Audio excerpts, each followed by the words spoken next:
Christmas Carol, Stave the Third, the second of the three spirits. Awaking in the middle of a prodigiously tough snore and sitting up in bed to get his thoughts together, Scrooge had no occasion to be told that the bell was again upon the stroke of 1.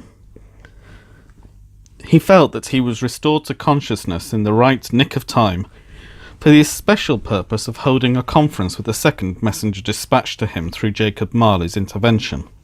But finding that he turned uncomfortably cold when he began to wonder which of his curtains this new spectre would draw back, he put them every one aside with his own hands, and, lying down again, established a sharp lookout all round the bed.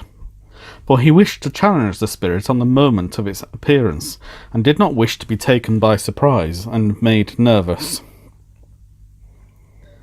Gentlemen of the free and easy sort, who plume themselves on being acquainted with a move or two, and being usually equal to the time of day, express the wide range of their capacity for adventure by observing that they are good for anything from pitch and toss to manslaughter, between which opposite extremes, no doubt, there lies a tolerably wide and comprehensive range of subjects. Without venturing for Scrooge quite as hardily as this, I don't mind calling on you to believe that he was ready for a good broad field of strange appearances, and that nothing between a baby and rhinoceros would have astonished him very much. Now, being prepared for almost anything, he was not by any means prepared for nothing, and consequently, when the bell struck 1 and no shape appeared, he was taken with a violent fit of trembling. 5 minutes, 10 minutes, a quarter of an hour went by, yet nothing came. All this time he lay upon his bed, the very core and centre of a blaze of ruddy light which streamed upon it when the clock proclaimed the hour, and which, being only light, was more alarming than a dozen ghosts, as he was powerless to make out what it meant, or would be at, and was sometimes apprehensive that he might be at that very moment an interesting case of spontaneous combustion, without having the consolation of knowing it. At last, however, he began to think, as you or I would have thought at first, for it is always the person not in the predicament who knows what ought to have been done in it, and would unquestionably have done it too. At last, I say, he began to think that the source and secret of this ghostly light might be in the adjoining room, from whence, on further tracking it, it still seemed to shine. This idea taking full possession of his mind, he got up softly and shuffled in his slippers to the door. The moment Scrooge's hand was on the lock, a strange voice called him by his name and bade him enter. He obeyed. It was his own room, there was no doubt about that. But it had undergone a surprising transformation. The walls and ceiling were so hung with living green that it looked a perfect grove, from every part of which bright gleaming berries glistened. The crisp leaves of holly, mistletoe, and ivy reflected back the light, as if so many little mirrors had been scattered there. And such a mighty blaze went roaring up the chimney as that dull petrification of a hearth had never known in Scrooge's time, or Marley's, or for many and many a winter season gone. Heaped up on the floor to form a kind of throne were turkeys, geese, game, poultry, brawn, great joints of meat, sucking pigs, long wreaths of sausages, mince pies, plum puddings, barrels of oysters, red-hot chestnuts, cherry-cheeked apples, juicy oranges, luscious pears, immense twelfth cakes, and seething bowls of punch that made the chamber dim with their delicious steam. In easy state upon this couch there sat a jolly giant, glorious to see, who bore a glowing torch, in shape not unlike Plenty's horn, and held it up, high up, to shed its light on Scrooge as he came peeping round the door. "Come in!" exclaimed the ghost. "Come in, and know me better, man!" Scrooge entered timidly, and hung his head before this spirit. He was not the dogged Scrooge he had been, and though the spirit's eye was clear and kind, he did not like to meet them. "I am the ghost of Christmas present," said the spirit. "Look upon me." Scrooge reverently did so. It was clothed in one simple green robe, or mantle, bordered with white fur. This garment hung so loosely on the figure that its capacious breast was bare, as if disdaining to be warded or concealed by any artifice. Its feet, observable beneath the ample folds of the garment, were also bare, and on its head it wore no other covering than a holly wreath, set here and there with shining icicles. Its dark brown curls were long and free as its genial face, its sparkling eye, its open hand, its cheery voice, its unconstrained demeanour, and its joyful air. Girded round its middle was an antique scabbard, but no sword was in it, and the ancient sheath was eaten up with rust. "You have never seen the like of me before," exclaimed the spirit. "Never," Scrooge made answer to it. "Have never walked forth with the younger members of my family, meaning, for I am very young, my elder brothers born in these later years," pursued the phantom. "I don't think I have," said Scrooge. "I'm afraid I have not. Have you had many brothers, spirit?" "More than 1,800, said the ghost. "A tremendous family to provide for," muttered Scrooge. The ghost of Christmas present rose. "Spirit," said Scrooge submissively, "conduct me where you will. I went forth last night on compulsion, and I learnt a lesson which is working now.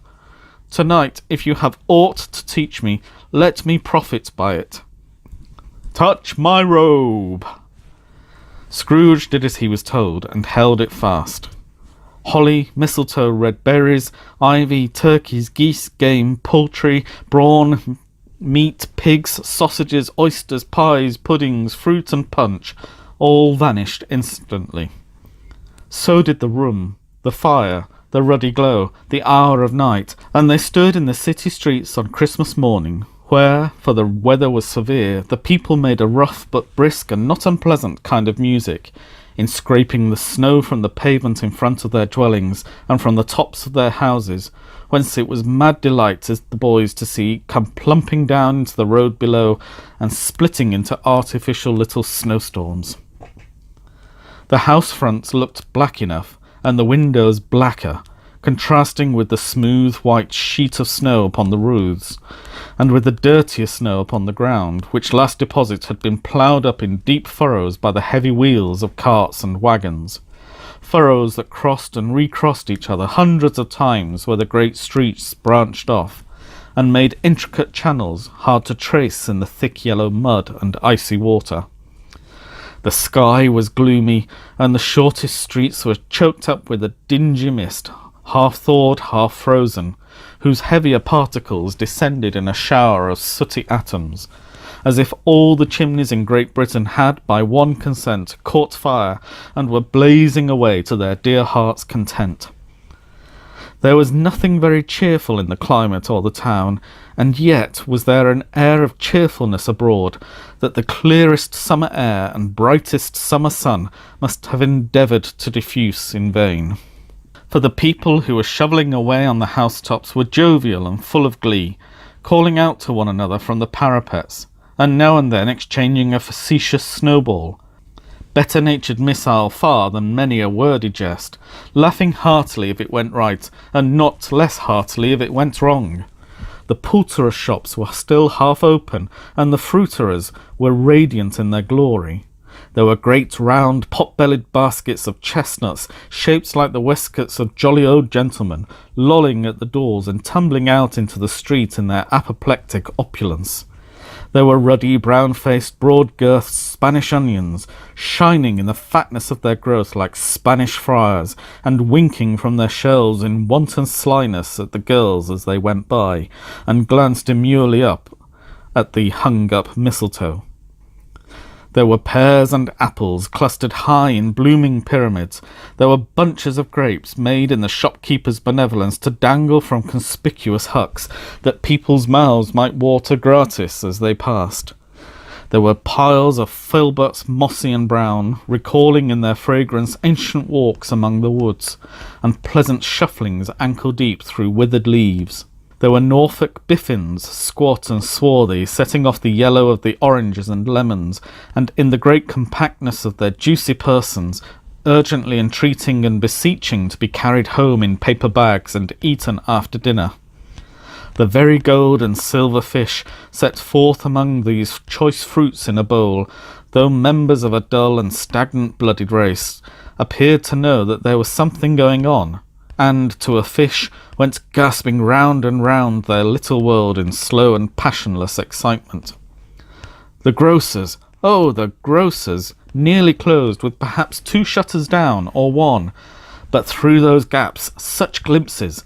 It was not alone that the scales descending on the counter made a merry sound, or that the twine and roller parted company so briskly, or that the canisters were rattled up and down like juggling tricks, or even that the blended scents of tea and coffee were so grateful to the nose, or even that the raisins were so plentiful and rare, the almonds so extremely white, the sticks of cinnamon so long and straight, the other spices so delicious, the candied fruits so caked and spotted with molten sugar as to make the coldest lookers-on feel faint and subsequently bilious.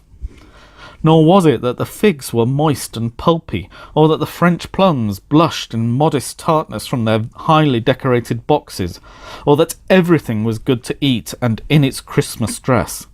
But the customers were all so hurried and so eager in the hopeful promise of the day that they tumbled up against each other at the door, crashing their wicker baskets wildly, and left their purchases upon the counter, and came running back to fetch them, and committed hundreds of the like mistakes in the best humour possible, while the grocer and his people were so frank and fresh that the polished hearts with which they fastened their aprons behind might have been their own, worn outside for general inspection, and for Christmas doors to peck at if they chose. But soon the steeples called good people all to church and chapel, and away they came, flocking through the streets in their best clothes and with their gayest faces. And at the same time there emerged from scores of by-streets, lanes, and nameless turnings innumerable people carrying their dinners to the baker's shop. The sight of these poor revellers appeared to interest the spirit very much, for he stood with Scrooge beside him in a baker's doorway, and taking off the covers as their bearers passed, sprinkled incense on their dinners from his torch. And it was a very uncommon kind of torch, for once or twice when there were angry words between some dinner-carriers who had jostled each other, he shed a few drops of water on them from it, and their good humour was restored directly. For they said it was a shame to quarrel upon Christmas Day. And so it was. God love it, so it was. In time the bells ceased, and the bakers were shut up. And yet there was a genial shadowing forth of all these dinners and the progress of their cooking in the thawed blotch of wet above each baker's oven, where the pavement smoked as if its stones were cooking too. "Is there a peculiar flavour in what you sprinkle from your torch?" asked Scrooge. "There is, my own." "Would it apply to any kind of dinner on this day?" asked Scrooge. "To any kindly given. To a poor one most." "Why to a poor one most?" asked Scrooge. "Because it most needs it." "Spirit," said Scrooge after a moment's thought, "I wonder you, of all the beings in the many worlds about us, should desire to cramp those people's opportunities of innocent enjoyment." "I?" cried the spirit. "You would deprive them of their means of dining every 7th day, often the only day on which they can be said to dine at all," said Scrooge. "Wouldn't you?" "I?" cried the spirit. "You seek to close these places on the 7th day," said Scrooge, "and it comes to the same thing." "I seek!" exclaimed the spirit. Forgive me if I am wrong. It has been done in your name, or at least in that of your family," said Scrooge. "There are some upon this earth of yours," returned the spirit, "who lay claim to know us, and who do their deeds of passion, pride, ill will, hatred, envy, bigotry, and selfishness in our name, who are as strange to us and all our kith and kin as if they had never lived. Remember that, and charge their doings on themselves, not us." Scrooge promised that he would, and they went on, invisible as they had been before, into the suburbs of the town. It was a remarkable quality of the ghost, which Scrooge had observed at the baker's, that notwithstanding his gigantic size, he could accommodate himself to any place with ease, and that he stood beneath a low roof quite as gracefully and like a supernatural creature as it was possible he could have done in any lofty hall. And perhaps it was the pleasure the good spirit had in showing off this power of his, or else it was his own kind, generous, hearty nature, and his sympathy with all poor men, that led him straight to Scrooge's clerk's. For there he went, and took Scrooge with him, holding to his robe, and on the threshold of the door the spirit smiled, and stopped to bless Bob Cratchit's dwelling with the sprinkling of his torch. Think of that! Bob had been but 15 bob a week himself. He pocketed on Saturdays but 15 copies of his Christian name, and yet the ghost of Christmas present blessed his 4-roomed house. Then up rose Mrs. Cratchit, Cratchit's wife, dressed out but poorly in a twice-turned gown, but brave in ribbons which are cheap and make a goodly show for 6pence. And she laid the cloth, assisted by Belinda Cratchit, second of her daughters, also brave in ribbons, while Master Peter Cratchit plunged a fork into the saucepan of potatoes, and getting the corners of his monstrous shirt collar, Bob's private property, conferred upon his son and heir in honour of the day, into his mouth, rejoiced to find himself so gallantly attired, and yearned to show his linen in the fashionable parks. And now 2 smaller Cratchits, boy and girl, came tearing in, screaming that outside the baker's they had smelt the goose and known it for their own, and basking in luxurious thoughts of sage and onion, these young Cratchits danced about the table, and exalted Master Peter Cratchit to the skies, while he, not proud, although his collars nearly choked him, blew the fire until the slow potatoes, bubbling up, knocked loudly at the saucepan lid to be let out and peeled.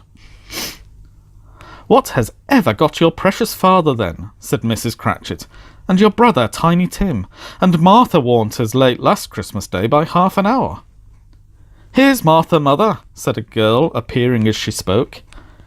"Here's Martha, mother," cried the 2 young Cratchits. "Hurrah, there's such a goose, Martha!" "Why, bless your heart alive, my dear, how late you are," said Mrs. Cratchit, kissing her a dozen times, and taking off her shawl and bonnet for her with officious zeal. "We'd a deal of work to finish up last night," replied the girl, "and had to clear away this morning, mother." "Well, never mind, so long as you are come," said Mrs. Cratchit. "Sit ye down before the fire, my dear, and have a warm, Lord bless you." "No, no, there's father coming," cried the 2 young Cratchits, who were everywhere at once. "Hide, Martha, hide!" So Martha hid herself, and in came little Bob, the father, with at least 3 feet of comforter, exclusive of the fringe, hanging down before him, and his threadbare clothes darned up and brushed to look seasonable, and Tiny Tim upon his shoulder. Alas for Tiny Tim! He bore a little crutch, and had his limbs supported by an iron frame. "Why, where's our Martha?" cried Bob Cratchit, looking round. "Not coming," said Mrs. Cratchit. "Not coming!" said Bob, with a sudden declension in his high spirits, for he had been Tim's blood horse all the way from church, and had come home rampant. "Not coming upon Christmas Day!" Martha didn't like to see him disappointed, if it were only in joke, so she came out prematurely from behind the closet door and ran into his arms, while the 2 young Cratchits hustled Tiny Tim and bore him off into the wash-house that he might hear the pudding singing in the copper.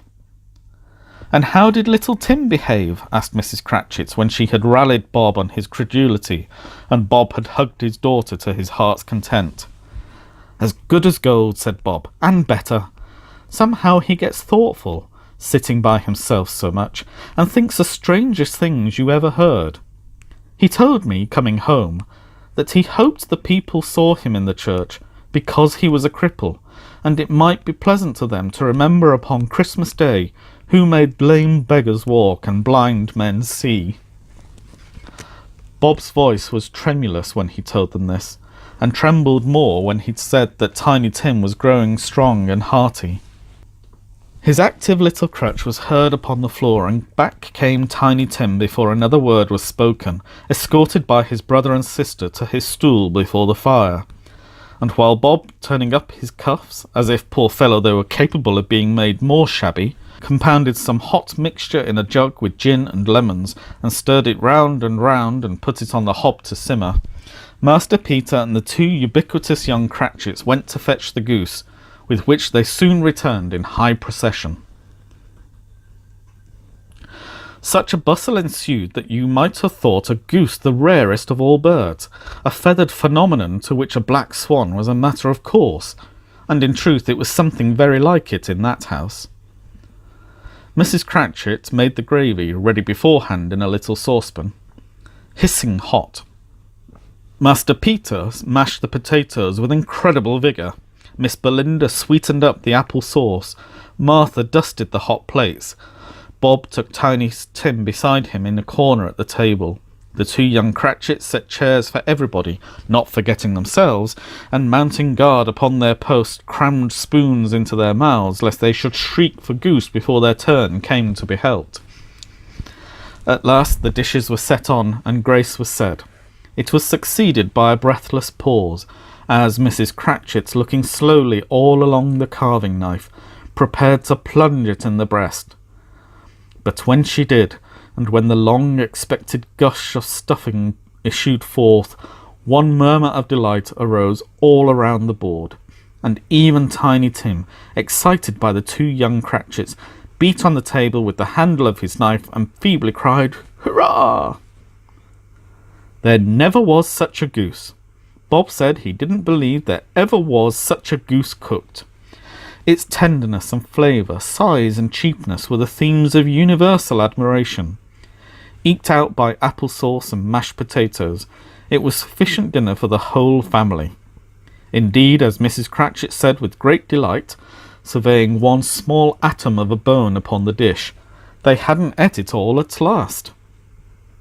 Yet everyone had had enough, and the youngest Cratchits in particular were steeped in sage and onion to their eyebrows.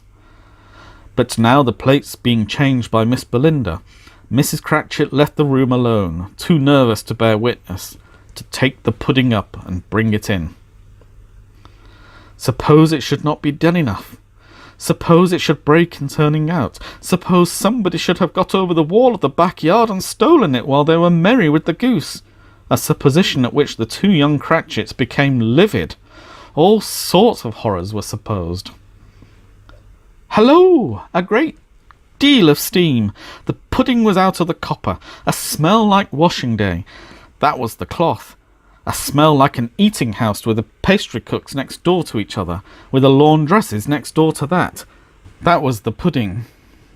In half a minute Mrs. Cratchit entered, flushed but smiling proudly, with the pudding like a speckled cannonball, so hard and firm, blazing in half a quartern of ignited brandy, and bedight with Christmas holly stuck into the top.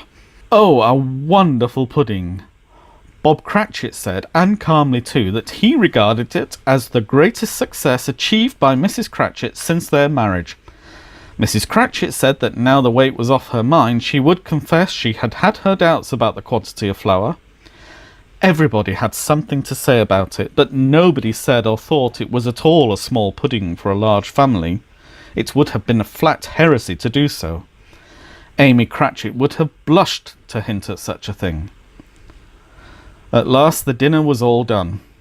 The cloth was cleared, the hearth swept, and the fire made up. The compound in the jug being tasted and considered perfect, Apples and oranges were put upon the table, and a shovelful of chestnuts on the fire. Then all the Cratchit family drew round the hearth in what Bob Cratchit called a circle, meaning a half one, and at Bob Cratchit's elbow stood the family display of glass, 2 tumblers and a custard cup without a handle.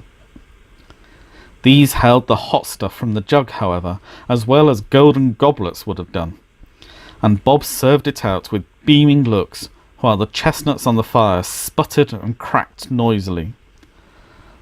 Then Bob proposed, "A Merry Christmas to us all, my dears. God bless us," which all the family re-echoed.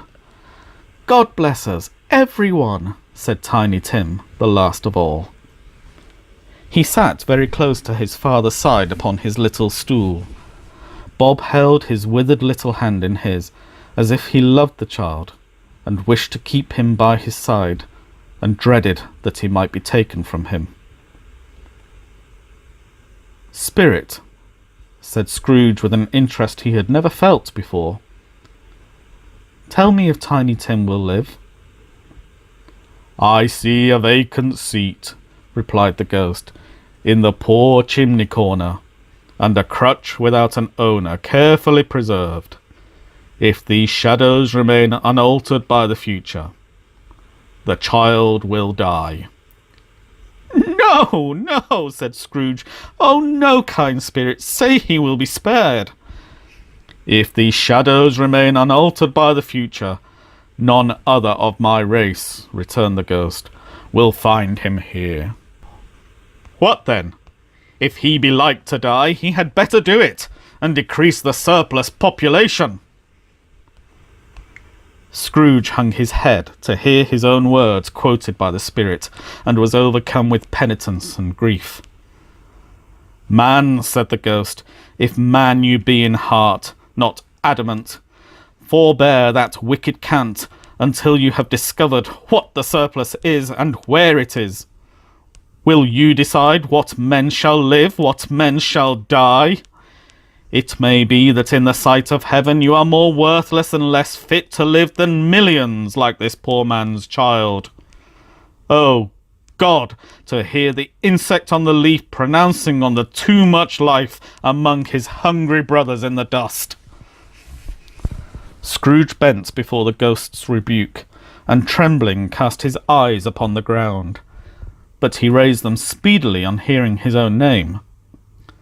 "Mr. Scrooge," said Bob, "I'll give you Mr. Scrooge, the founder of the feast."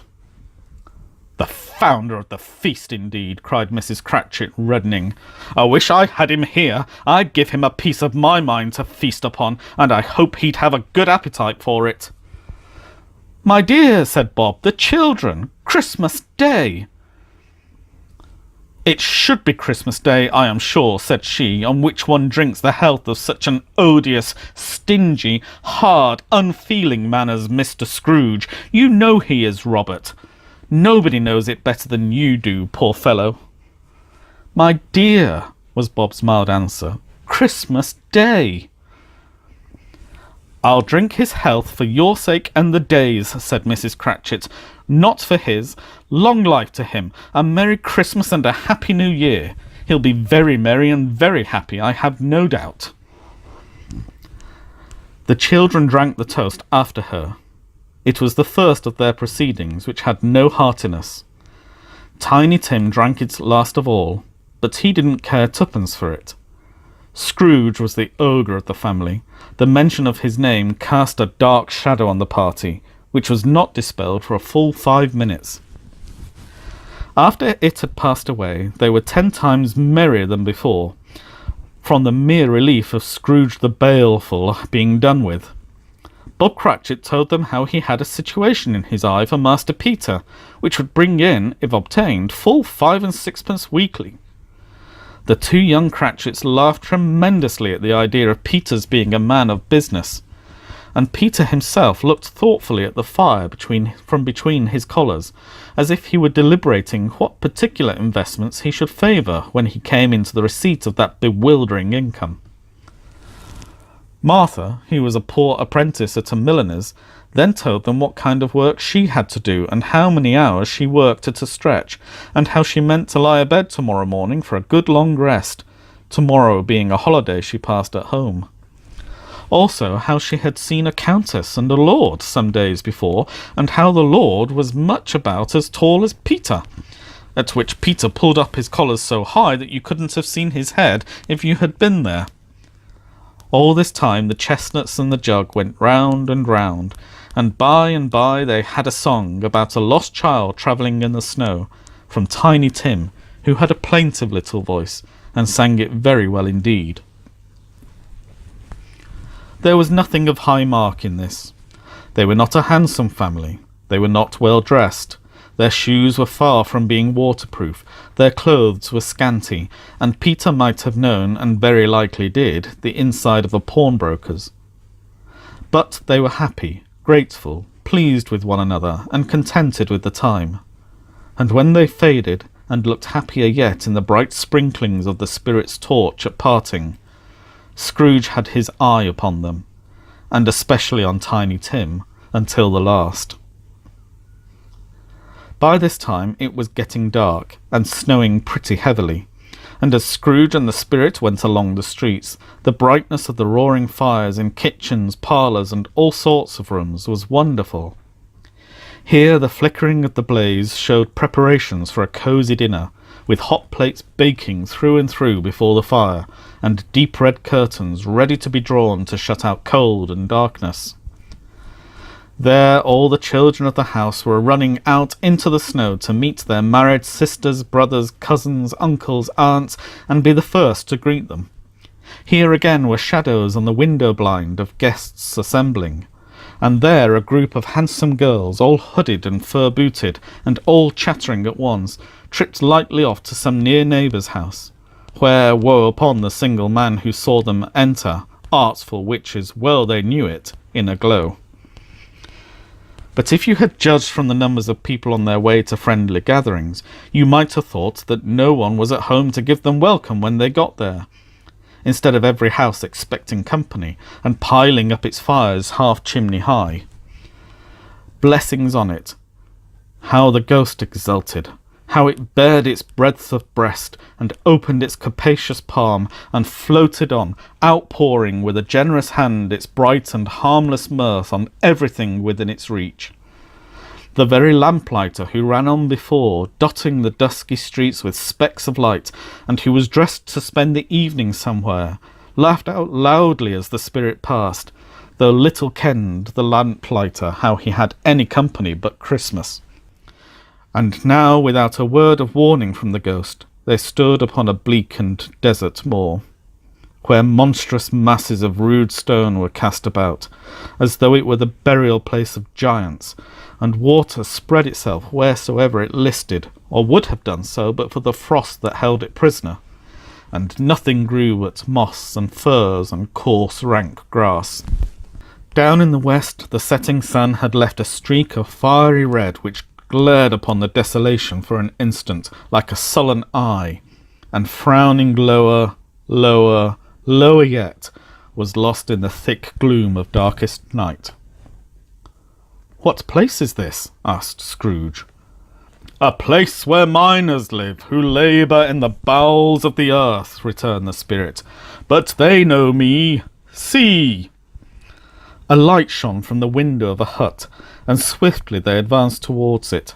Passing through the wall of mud and stone, they found a cheerful company assembled round a glowing fire. An old man and woman with their children and their children's children and another generation beyond that, all decked out gaily in their holiday attire. The old man, in a voice that seldom rose above the howling of the wind upon the barren waste, was singing them a Christmas song. It had been a very old song when he was a boy, and from time to time they all joined in the chorus.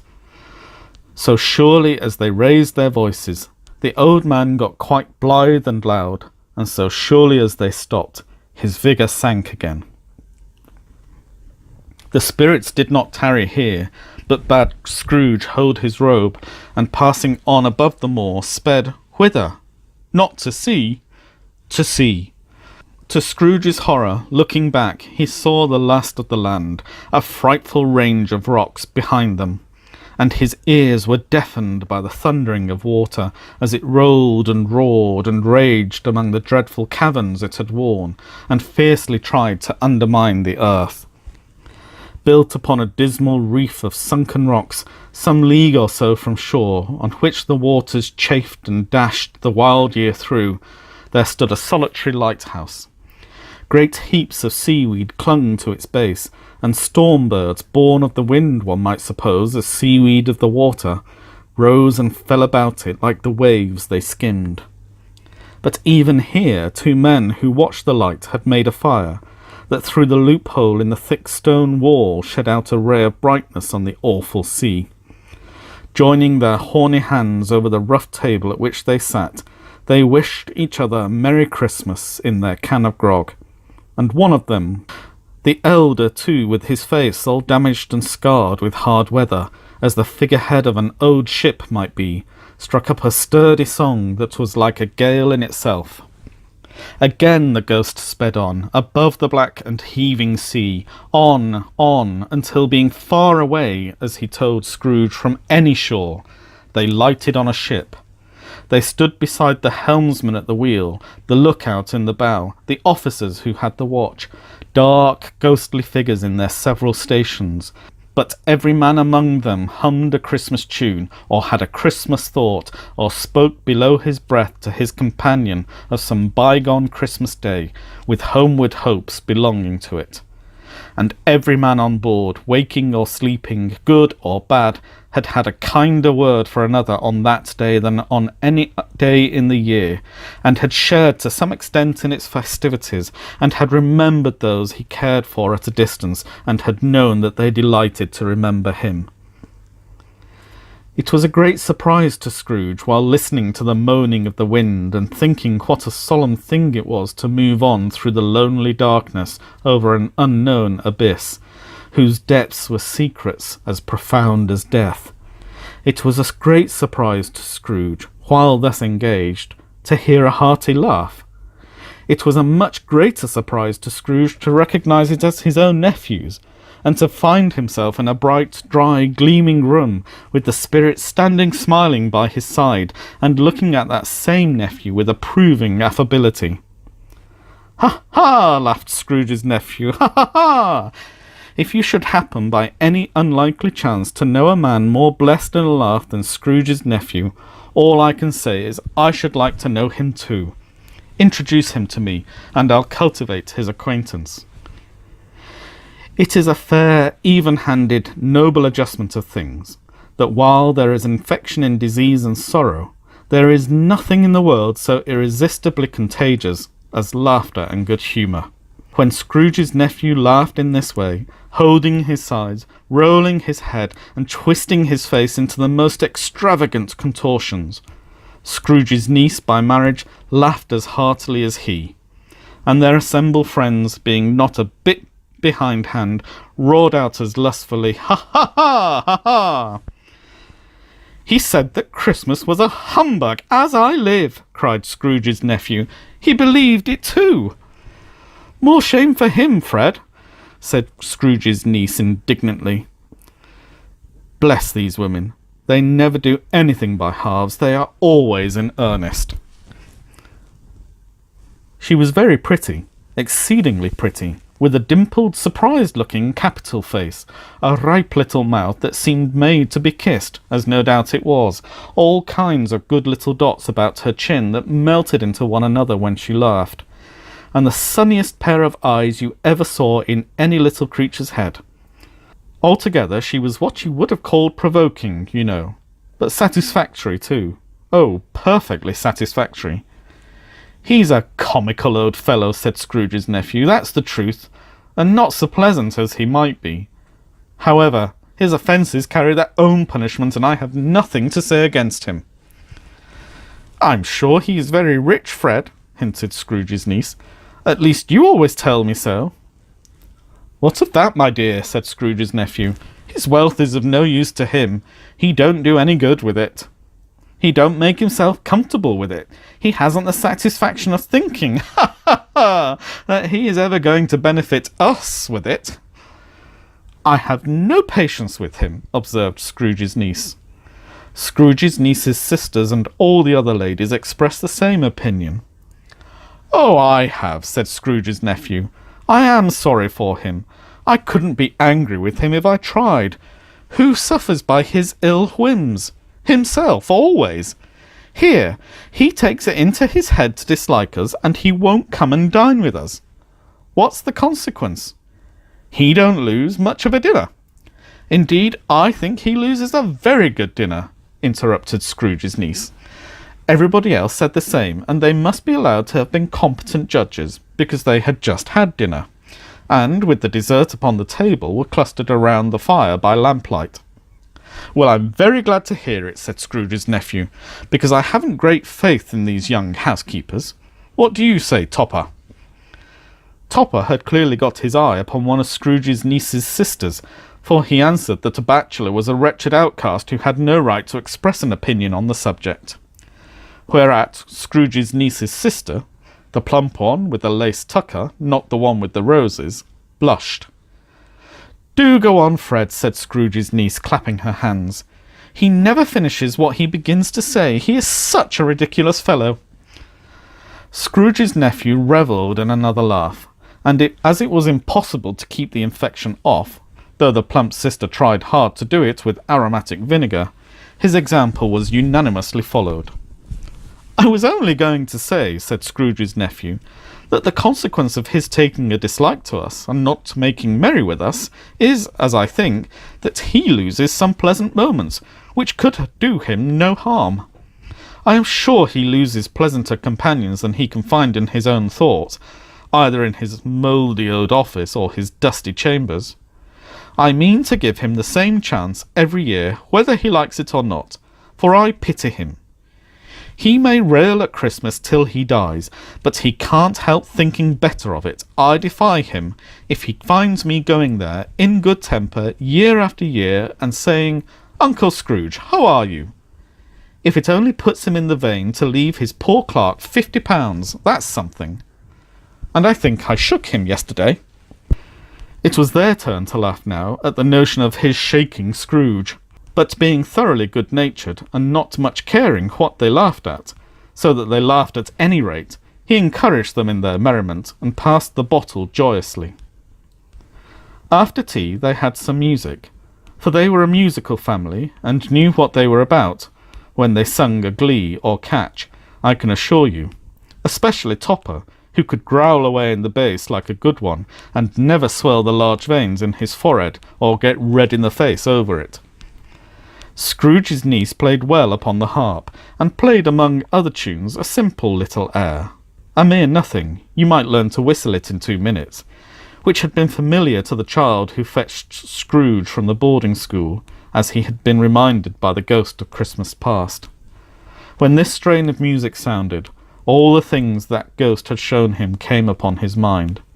He softened more and more, and thought that if he could have listened to it often, years ago, he might have cultivated the kindnesses of life for his own happiness with his own hands, without resorting to the sexton's spade that buried Jacob Marley.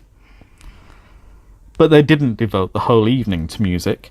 After a while they played at forfeits, for it is good to be children sometimes, and never better than at Christmas, when its mighty founder was a child himself. Stop! There was first a game at Blind Man's Buff. Of course there was. And I no more believe Topper was really blind than I believe he had eyes in his boots. My opinion is that it was a done thing between him and Scrooge's nephew, and that the ghost of Christmas present knew it. The way he went after that plump sister in the lace tucker was an outrage on the credulity of human nature. Knocking down the fire irons, tumbling over the chairs, bumping against the piano, smothering himself among the curtains. Wherever she went, there went he. He always knew where the plump sister was. He wouldn't catch anybody else. If you had fallen up against him, as some of them did, on purpose, he would have made a feint of endeavouring to seize you, which would have been an affront to your understanding, and would instantly have sidled off in the direction of the plump sister. She often cried out that it wasn't fair, and really it was not. But when at last he caught her, when, in spite of all her silken rustlings and her rapid flutterings past him, he got her into a corner whence there was no escape, then his conduct was the most execrable. For his pretending not to know her, his pretending that it was necessary to touch her headdress, and further to assure himself of her identity by pressing a certain ring upon her finger, and a certain chain about her neck, was vile, monstrous. No doubt she told him her opinion of it when, another blind man being in office, they were so very confidential together behind the curtains. Scrooge's niece was not one of the blind man's buff party, but was made comfortable with a large chair and a footstool in a snug corner, where the ghost and Scrooge were close behind her. But she joined in the forfeits, and loved her love to admiration with all the letters of the alphabet. Likewise, at the game of how, when, and where, she was very great, and to the secret joy of Scrooge's nephew, beat her sisters hollow, though they were sharp girls too, as Topper could have told you. There might have been 20 people there, young and old, but they all played, and so did Scrooge, for wholly forgetting in the interest he had in what was going on, that his voice made no sound in their ears, he sometimes came out with his guess quite loud, and very often guessed quite right too, for the sharpest needle, best Whitechapel, warranted not to cut in the eye, was not sharper than Scrooge, blunt as he took it in his head to be. The ghost was greatly pleased to find him in this mood, and looked upon him with such favour that he begged like a boy to be allowed to stay until the guests departed. But this, the spirit said, could not be done. "Here is a new game," said Scrooge. "1 half-hour, spirit, only one." It was a game called Yes and No, where Scrooge's nephew had to think of something, and the rest must find out what, he only answering to their questions yes or no, as the case was.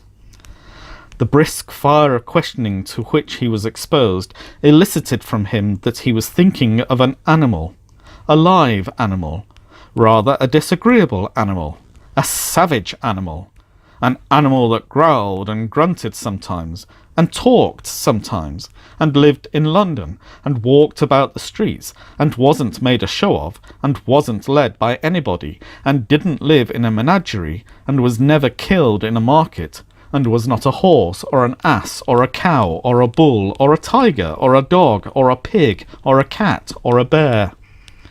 At every fresh question that was put to him, this nephew burst into a fresh roar of laughter, and was so inexpressibly tickled that he was obliged to get up off the sofa and stamp. At last, the plump sister, falling into a similar state, cried out, "I have it! I have it found out! I know what it is, Fred! I know what it is!" "What is it?" called Fred. "It's your Uncle Scrooge!" Which it certainly was. Admiration was the universal sentiment, though some objected that the reply to "Is it a bear?" ought to have been yes, inasmuch as an answer in the negative was sufficient to have diverted their thoughts from Mr. Scrooge, supposing they had ever had any tendency that way. "He has given us plenty of merriment, I am sure," said Fred, "and it would be ungrateful not to drink his health. Here is a glass of mulled wine ready to our hand at the moment, and I say, Uncle Scrooge." "Well, Uncle Scrooge," they cried, "a Merry Christmas and a Happy New Year to the old man, wherever he is," said Scrooge's nephew. "He wouldn't take it from me, but may he have it nevertheless. Uncle Scrooge." Uncle Scrooge had imperceptibly become so gay and light of heart that he would have pledged the unconscious company in return, and thanked them in an inaudible speech if the ghost had given him time. But the whole scene passed off in the breath of the last words spoken by his nephew, and he and the spirit were again upon their travels. Much they saw, and far they went, and many homes they visited, but always with a happy end. The spirit stood beside sick beds, and they were cheerful, On foreign lands, and they were close at home, by struggling men, and they were patient in their greater hope, by poverty, and it was rich, in almshouse, hospital, and jail, in misery's every refuge, where vain man in his little brief authority had not made fast the door and barred the spirit out, he left his blessing and taught Scrooge his precepts. It was a long night, if it were only a night. But Scrooge had his doubts of this, because the Christmas holidays appeared to be condensed into the space of time they passed together. It was strange, too, that while Scrooge remained unaltered in his outward form, the ghost grew older, clearly older. Scrooge had observed this change, but never spoke of it until they left a children's 12th night party, when, looking at the spirit as they stood together in an open place, he noticed that its hair was grey. "Are spirits' lives so short?" asked Scrooge. "My life upon this globe is very brief," replied the ghost. "It ends tonight." "Tonight?" cried Scrooge. "Tonight at midnight. Hark! The time is drawing near." The chimes were ringing the 11:15 at that moment. "Forgive me if I'm not justified in what I ask," said Scrooge, looking intently at the spirit's robe, "but I see something strange and not belonging to yourself protruding from your skirts. Is it a foot or a claw?" "It might be a claw for the flesh there is upon it," was the spirit's sorrowful reply. "Look here." From the foldings of its robes it brought 2 children, wretched, abject, frightful, hideous, miserable. They knelt down at its feet and clung upon the outside of its garment. "Oh man, look here! Look! Look down here!" exclaimed the ghost. They were a boy and girl, yellow, meagre, ragged, scowling, wolfish, but prostrate too in their humility. Where graceful youth should have filled their features out and touched them with its freshest tints, a stale and shriveled hand like that of age had pinched and twisted them and pulled them into shreds. Where angels might have sat enthroned, devils lurked and glared out menacing. No change, no degradation, no perversion of humanity in any grade through all the mysteries of wonderful creation has monsters half so horrible and dread. Scrooge started back, appalled. Having them shown to him in this way, he tried to say they were fine children, but the words choked themselves rather than be parties to a lie of such enormous magnitude. "Spirit, are they yours?" Scrooge could say no more. "They are man's," said the spirit, looking down upon him. "And they cling to me, appealing from their fathers. This boy is ignorance, this girl is want. Beware them both and all of their degree, but most of all beware this boy, for on his brow I see that written which is doom, unless the writing be erased. Deny it!" cried the spirit, stretching out its hand towards the city. "Slander those who tell it ye. Admit it for your factious purposes, and make it worse, and bide the end." "Have they no refuge or resource?" cried Scrooge. "Are there no prisons?" said the spirit, turning on him for the last time with his own words. "Are there no workhouses?" The bell struck 12. Scrooge looked about him for the ghost, and saw it not. As the last stroke ceased to vibrate, he remembered the prediction of old Jacob Marley, and lifting up his eyes, beheld a solemn phantom, draped and hooded, coming like a mist along the ground towards him.